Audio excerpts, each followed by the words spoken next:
हमारे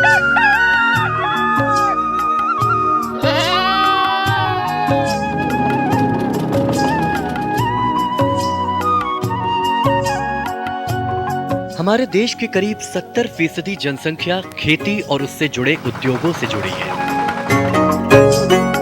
अपने देश की प्रगति कृषि क्षेत्र के विकास पर निर्भर है।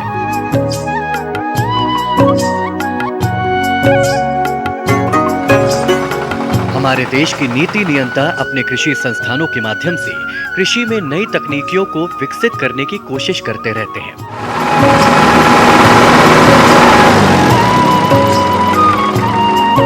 वैसे तो प्रसारण के बहुत से माध्यम हैं, लेकिन आज के समय में देश के सभी हिस्सों में सबसे मजबूत प्रसार तंत्र है इलेक्ट्रॉनिक मीडिया। देश के इलेक्ट्रॉनिक मीडिया में ग्रामीण अर्थव्यवस्था और खेती किसानी से जुड़ी खबरें नदारद रहती हैं। ऐसे में भारत एक्सप्रेस न्यूज नेटवर्क ने बीड़ा उठाया है देश के अन्नदाता को उचित मंच देने का।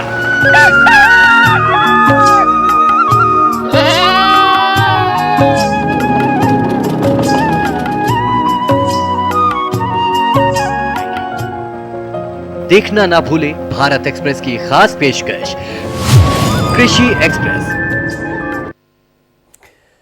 खेती किसानी संभावनाओं से भरा हुआ क्षेत्र है। हालांकि खेती किसानी को लेकर चुनौतियों की बात बहुत ज़्यादा होती है। किसानों की हमेशा दयनीय स्थिति को दिखाया जाता है, लेकिन कुछ किसान ऐसे भी हैं जिन्होंने अपने नवाचार या इनोवेशन के साथ प्रयोग करते हुए खुद को करोड़पति बनाया है और संपन्न किसानों की श्रेणी में आए हैं। कैसे वो ये कर पाते हैं और अन्य किसानों में क्या कमियां रह जाती हैं जिनको दूर करने की आवश्यकता है, इस पर आज की कहानी बड़ी महत्वपूर्ण रहने वाली है। कृषि एक महत्वपूर्ण क्षेत्र है। दुनिया भर के लोगों को भोजन समेत कई उत्पाद यहां से मिलते हैं। हालांकि खेती एक चुनौतीपूर्ण और अप्रत्याशित व्यवसाय भी है और किसान इसे आमदनी का अच्छा सोर्स बनाने के लिए लगातार कोशिशें करते रहते हैं। कुछ ना कुछ ईजाद भी करते रहते हैं, इनोवेट भी करते रहते हैं। वहीं कुछ किसान इसमें सफल भी हुए हैं। उन्हीं किसानों में से एक छत्तीसगढ़ के बस्तर जिले के रहने वाले डॉक्टर राजाराम त्रिपाठी हैं, जिन्होंने खेती का एक ऐसा मॉडल विकसित किया है जिसकी मदद से किसान महज कुछ सालों में आसानी से करोड़पति बन सकते हैं। अब आप भी जानना चाह रहे होंगे कैसे। पहले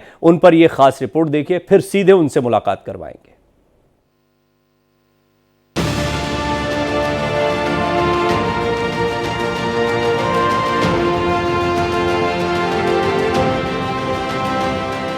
अगर हौसले बुलंद और कुछ कर गुजरने का जुनून हो तो सफलता आपके कदम जरूर चूमती है। आज हम आपको इंस्पायरिंग स्टोरी की सीरीज में ऐसी ही कहानी बताने जा रहे हैं जिसके जज्बे को आप भी सलाम करेंगे। ये उस व्यक्ति की स्टोरी है जो स्टेट बैंक ऑफ इंडिया यानी SBI में बड़े पद पर काम करते थे और अच्छी भली नौकरी छोड़कर किसान बन गए। लेकिन इंसान बन इन्होंने कुछ ऐसा कर दिखाया जो सबको हैरान कर देने वाला है। इन्होंने लोगों को अपनी खेती से जोड़कर खुद के साथ उन्हें भी आर्थिक रूप से संपन्न बना दिया है।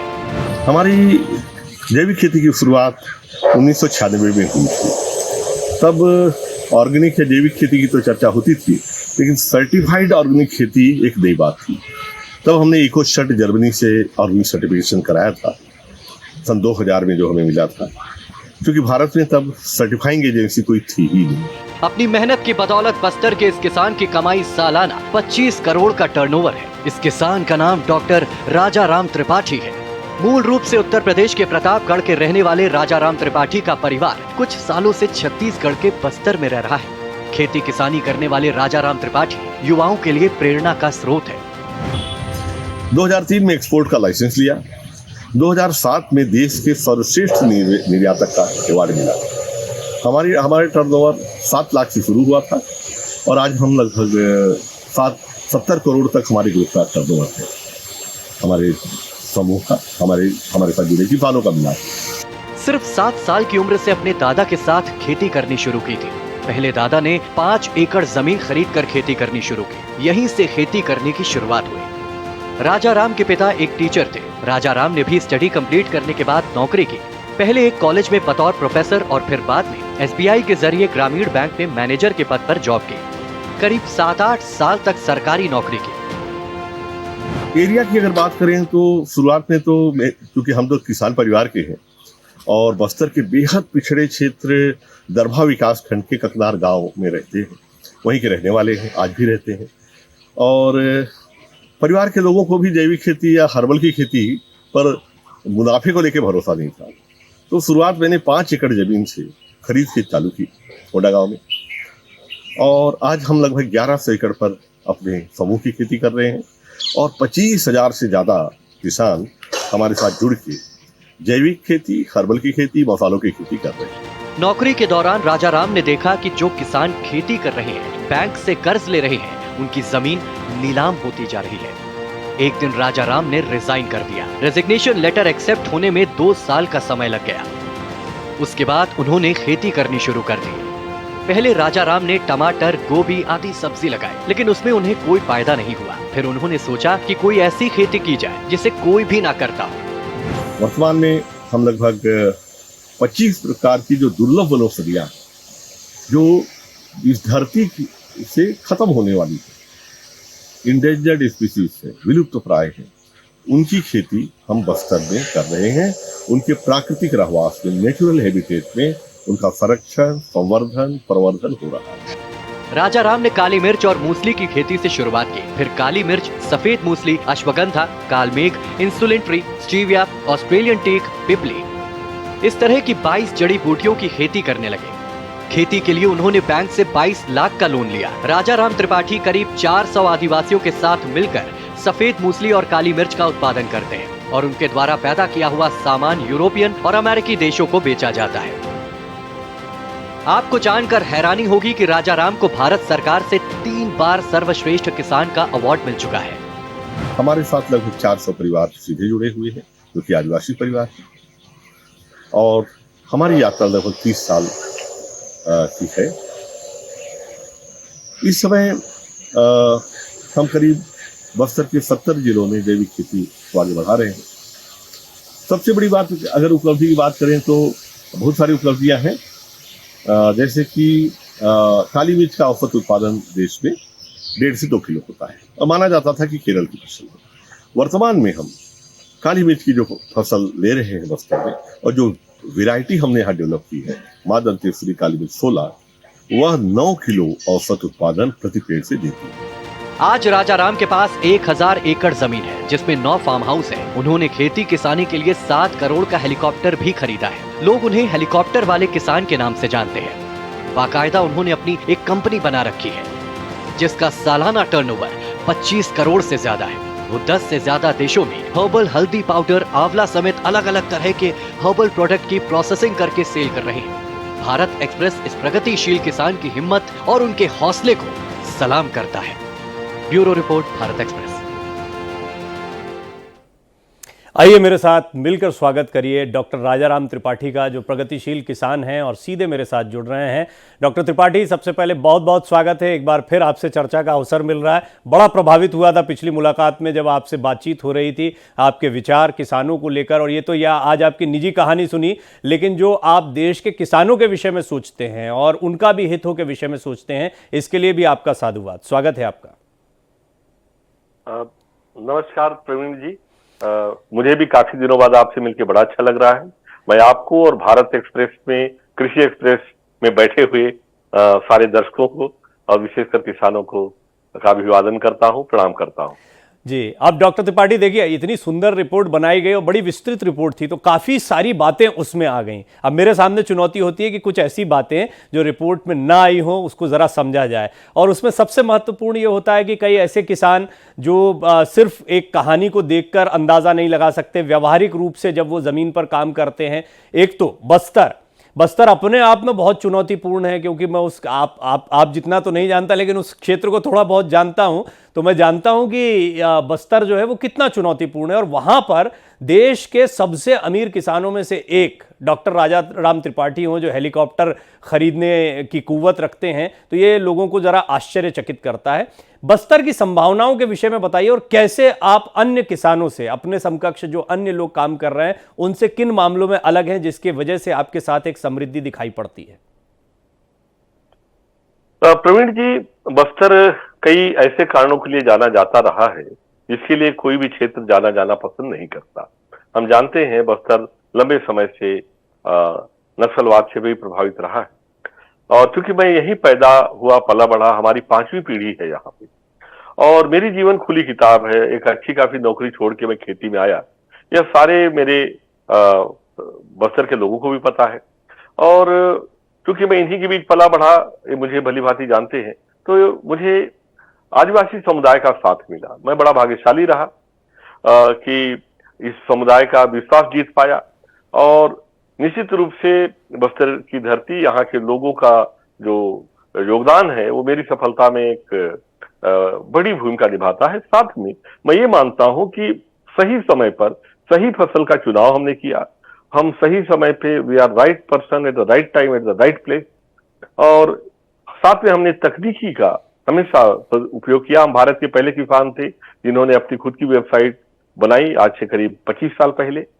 और कई चीजों में हमने सबसे पहला ऑर्गेनिक सर्टिफिकेशन लिया, जिससे विदेशों के बाजार के दरवाजे हमारे लिए खुले। तो मार्केटिंग पे हमने बड़ी मेहनत की और आज हम एक ऐसा मॉडल लेके आए जिसमें 1 एकड़ 2 एकड़ का किसान भी काली मिर्च लगाकर 1 एकड़ में अगर काली मिर्च लगाता है पेड़ों पे, मैं एक तो एक करके जरा आपसे, क्योंकि ये बहुत ही महत्वपूर्ण विषय हैं जो आपने सारे विषय रखे हैं, एक एक करके जरा मैं इनको समझता हूं। सबसे पहले, ज्यादातर किसानों के बच्चे, आज मैं जहां भी जाता हूं वहां देखता हूं कि वो शहरों की तरफ भागने का प्रयास कर रहे हैं, सुरक्षित नौकरी चाहते हैं क्योंकि भविष्य उज्जवल। आप नौकरी छोड़कर किसानी कर रहे हैं, ये ट्रांजिशन कैसे आया, और साथ में उससे कुछ सबक भी ले पाए आप जो युवा किसान हैं या किसानों के बच्चे हैं, वो थोड़ा सा आप उस पर रोशनी डालें। देखिए, क्योंकि मैं बस्तर में पैदा हुआ पला बढ़ा और बस्तर छोड़ के मैं ज्यादा नहीं चाहता था, इसीलिए मैं इस ग्रामीण बैंक की भी नौकरी किया। और बस्तर के युवा जिस तरह से पलायन कर रहे थे, माइग्रेशन यहाँ एक बड़ी समस्या थी, मैं चाहता था बस्तर के युवाओं को जहाँ के हैं वहीं रोजगार मिले, इसलिए मैं खेती में आया। और खेती में पैसे कमाना मैंने देखा बड़ा कठिन है, इसलिए मैंने मसाले और वनौषधियों को चुना।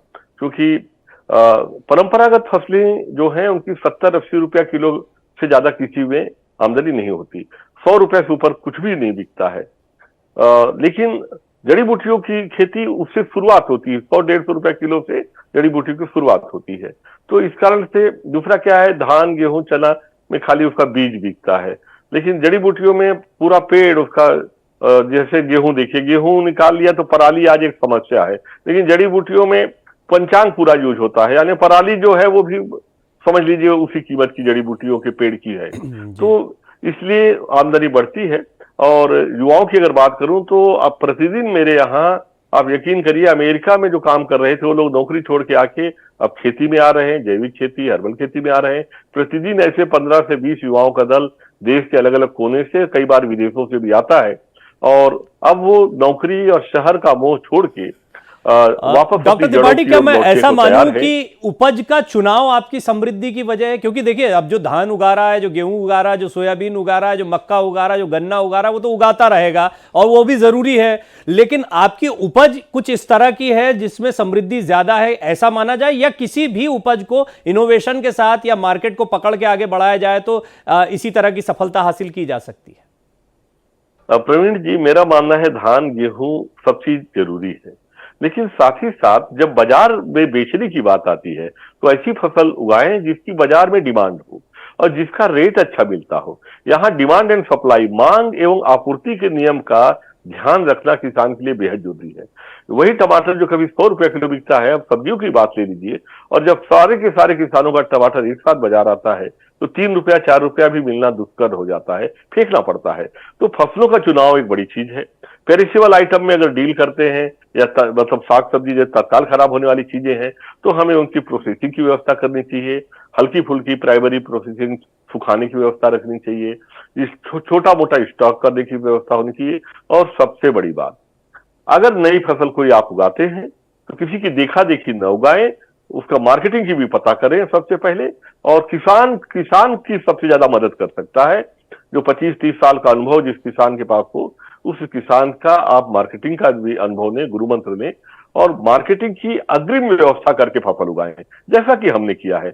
हम कुछ भी नई फसल उगाते हैं तो पहले ही मार्केटिंग टाई अप, अनुबंध करके रखते हैं, और वो भी सिक्के बंद अनुबंध, उसके बाद ही हम मार्केटिंग में जाते हैं या खेती लगाते हैं। जी, पर ये सबसे बड़ी कमजोरी है जो किसान के साथ में, और उसमें देखिए आप प्रोसेसिंग और साथ ही साथ में पैकेजिंग, दो चीज़ें मैं आपकी देख भी पा रहा हूं तस्वीरों में कि आपकी प्रोसेसिंग और पैकेजिंग का लेवल अलग है, और ये धीरे धीरे आपने अचीव किया होगा। ऐसा नहीं कि पहले दिन ही आपने यूनिट डाल दी होगी, आपको जब वो समृद्धि मिली तो उसके बाद में आपने ये यूनिट्स डाली होंगी। लेकिन आम किसान तो इससे वंचित ही रह जाता ताउम्र। उसे ये लगता है कि उसे बस उगाना है और मार्केट में, मंडी में किसी को दे देना है, और उसका जो दाम में जिस एमएसपी की लड़ाई लड़ते रहते हैं वो उतना मिल जाए तो बहुत हो जाता है। तो ये कैसे टूटेगा, और आपको लगता है कभी बदलेगा ये दौर?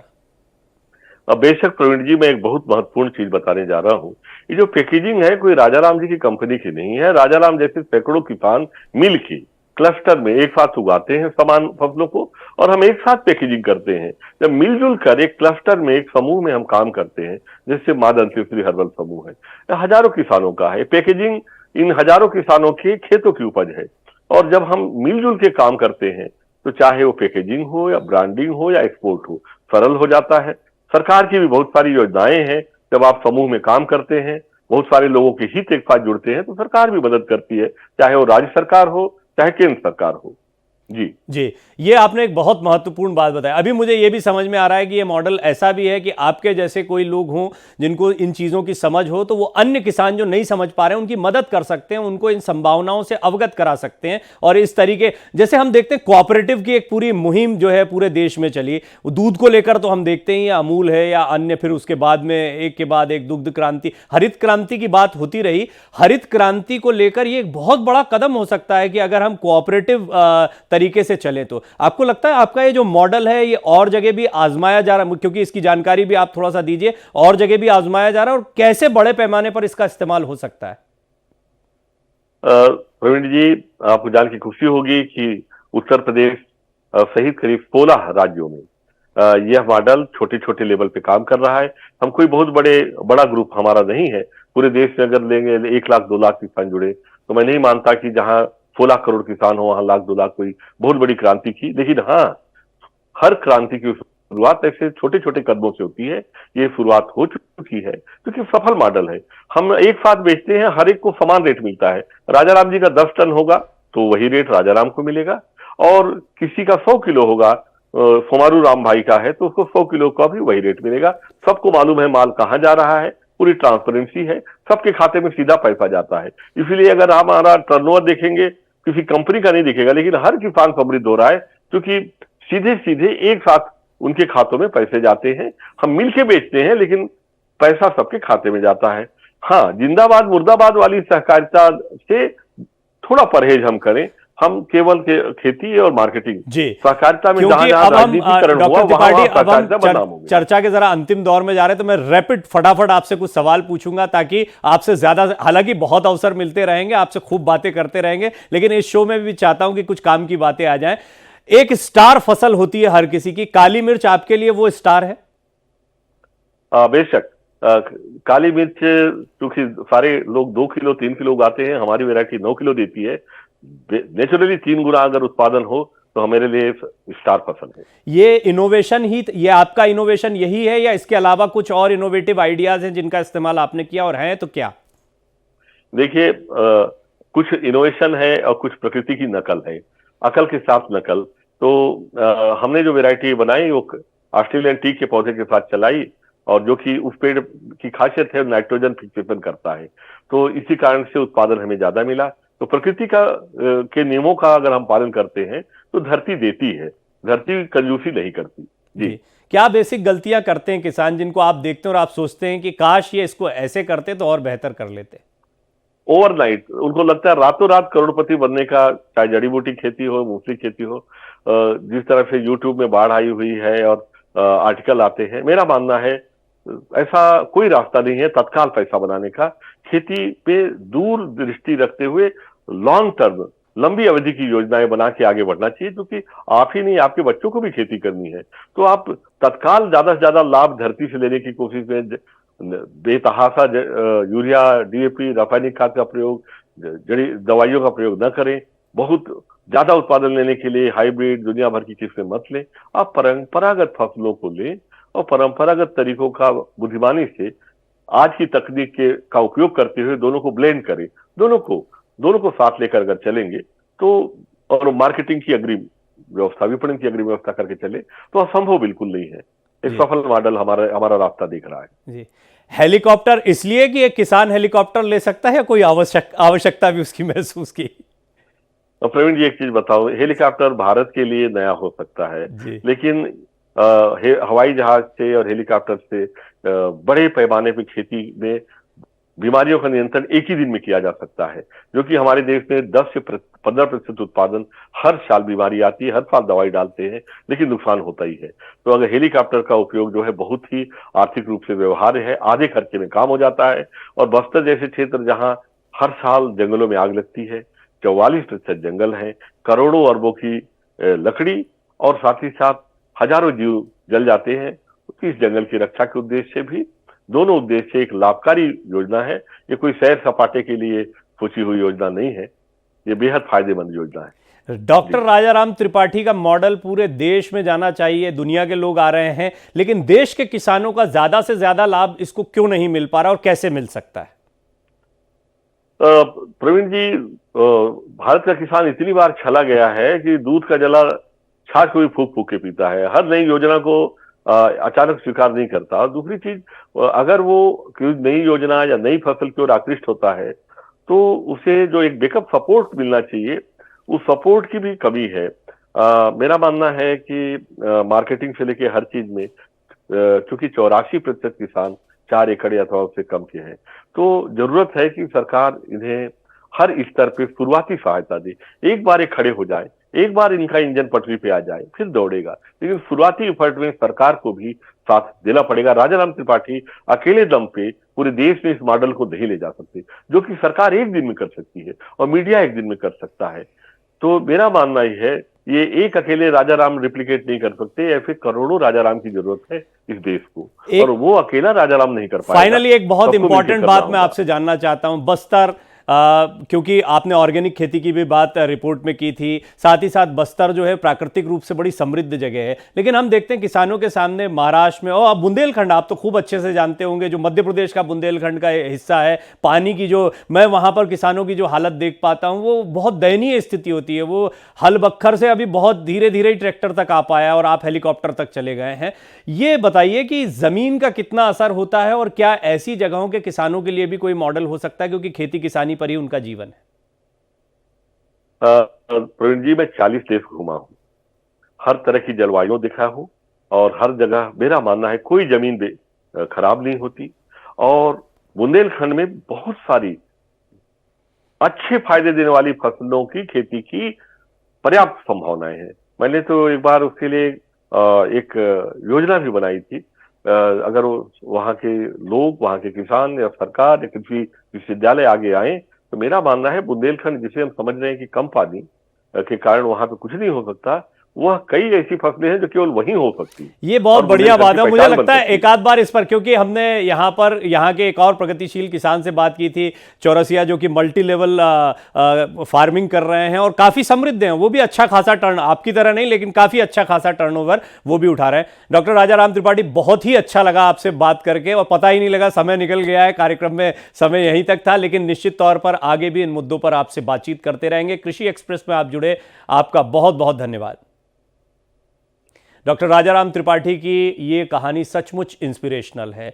ये बताती है कि किसान भी चाहे तो किस तरीके से अंतर्राष्ट्रीय स्तर पर अपने आप को एक व्यवसायी के तौर पर भी स्थापित कर सकता है। और सबसे बड़ी बात यह है कि कोऑपरेटिव मॉडल लेते हुए सिर्फ आप अपनी समृद्धि की बात नहीं कर रहे हैं, आप अन्य किसानों के भी काम आ रहे हैं, जैसा कि डॉक्टर राजाराम त्रिपाठी कर रहे हैं। कृषि एक्सप्रेस में आज का सफर यहीं तक। अगले हफ्ते एक और किसान की कहानी के साथ आपके सामने प्रस्तुत होंगे। नमस्कार।